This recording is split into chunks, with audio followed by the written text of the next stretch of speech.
Hello students, hope you are doing well. Welcome to my channel where we nurture and learn mathematics beyond boundaries.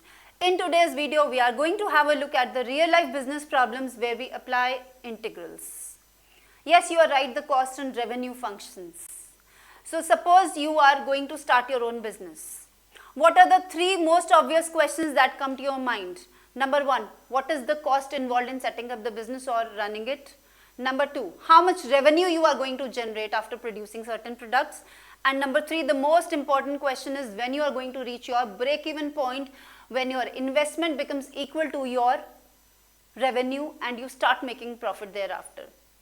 So for integration and the cost revenue questions, please don't see them as just questions to be solved using certain formulas, but see them as solving real life problems using the language of business economics.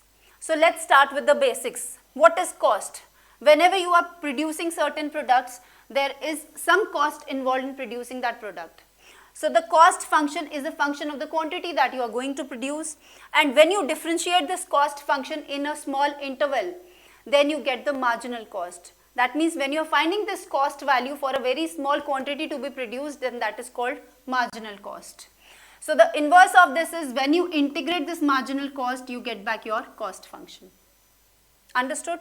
Now what is revenue? Revenue is the income that you generate out of your business. So if you are producing X units and the price of every product is P, so P into X, the product of price and quantity gives you the revenue that you are going to generate.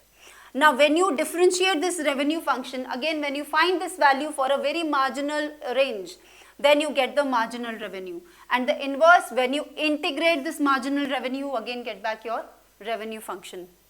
Let's look at more details. Now the cost involved is always a sum of the variable cost and the fixed cost. We can find the cost involved by integrating the marginal cost function where a constant of integration is also there. Now based on certain conditions or values given to you in the question, you need to find the value of this constant of integration which corresponds to the fixed cost involved in your business, and thereafter you get the total cost function which is the sum of variable cost and fixed costs. Now revenue is price into quantity. So you can get the revenue by integrating the marginal revenue function. Again a constant of integration is involved here. Based on the conditions given in the question, you can find the value of this constant of integration, but if there are no conditions given, then you need to in general use that the revenue is 0 when there is no production being done. So use this condition and find the value of this constant. This is very important, and then you get your total revenue function. Now what is average cost? As we understand, what is average? Average is sum divided by the count.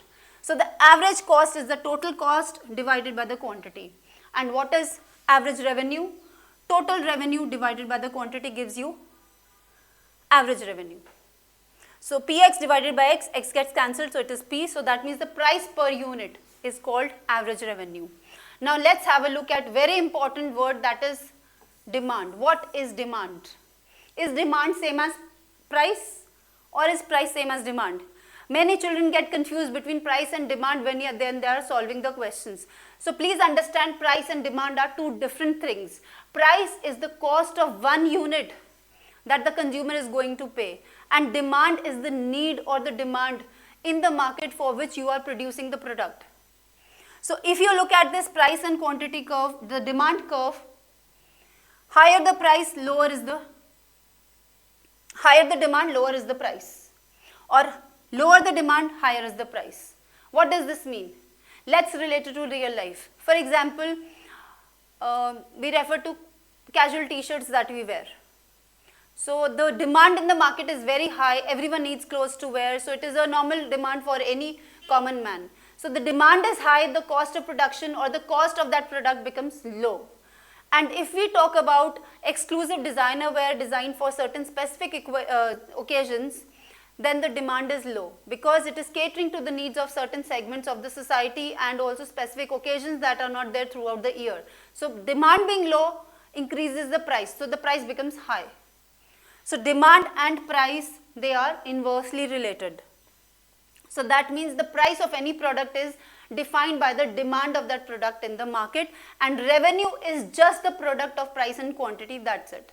So let's look at some example. Let's look at an example to understand it better. Now in this example, there is a linear demand of a product in the market given by the equation D is equal to A minus BQ. Now this is a linear demand curve where it is sloping downwards. It is similar to the statement or equation of a straight line, that is y is equal to mx plus c, and the slope is downwards. How do we find the revenue? Now if you look at any point on this curve, there is a value of price involved for a certain quantity. Any point on the curve is going to conform to the equation of the line. So when we need to find the revenue, that is price into quantity, price can be derived. Price is the y value corresponding to the equation of the curve, that is A minus BQ is representing the price of that product multiplied by the quantity produced, Q, that becomes AQ minus BQ square. So this is the revenue. And if you differentiate this revenue, you get the marginal revenue. So AQ becomes A and Q square becomes 2Q. So the marginal revenue is A minus 2BQ. And if you look at the opposite, if you integrate this marginal revenue, you again get back your revenue function, right? Now the last keyword is profit. What is profit? It is the difference between the revenue and the cost involved. So it is the difference between the income that you are generating and the investment that you are doing into your business. So at the break-even point, your investment becomes equal to the revenue that you are generating, and thereafter you start making profit. So I hope you understood the basics of cost, revenue, demand and profit. And in the next video, we are going to solve questions related to these concepts. So do watch the next video where we are going to cover very important questions from board perspective, picked up both from CBSE handbook as well as from ML Agarwal and even the PYQs. So if you like the video, don't forget to hit the like button. Subscribe to my channel if not done so far. Share the video with your friends. Keep learning, keep watching, keep growing. Thank you.